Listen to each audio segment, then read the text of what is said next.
ഈ ചാപ്റ്ററിലെ അടുത്ത ചോദ്യം എന്ന് പറയുന്നത് ഈ രീതിയിലായിരിക്കും തരിക. ഒരു ക്ലാസ് ആയിട്ടാവും തരും. 0 മുതൽ 10 വരെ മാർക്ക് വാങ്ങിയ ആൾക്കാരുടെ എണ്ണം എത്രയാണ്? 3.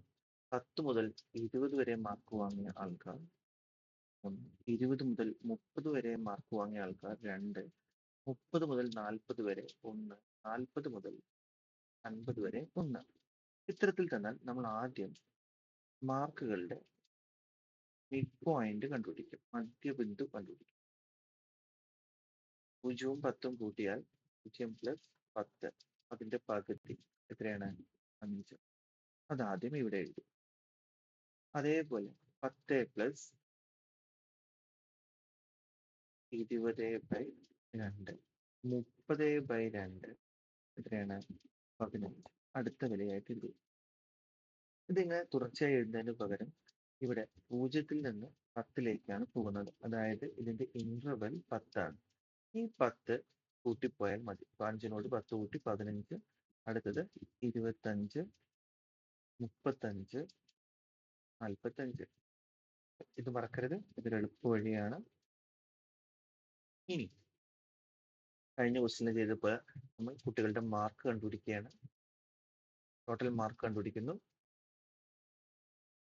എന്ന് വേണമെങ്കിൽ നമുക്ക് മിഡ് പോയിന്റ് എന്ന് എഴുതാം. മധ്യബിന്ദു മിഡ് പോയിന്റ് എന്നത് എഴുതിയാൽ മതി. സോ 5ഉം 3ഉം തമ്മിൽ ഗുണിച്ചു. എത്ര കിട്ടി? 15. 3ഉം 15ഉം ഗുണിച്ചു 45.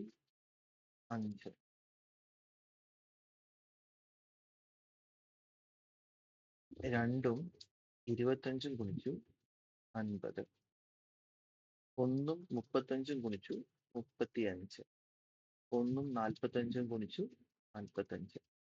ടോട്ടൽ കണ്ടുപിടിച്ചു. 5, 10, 15, 20.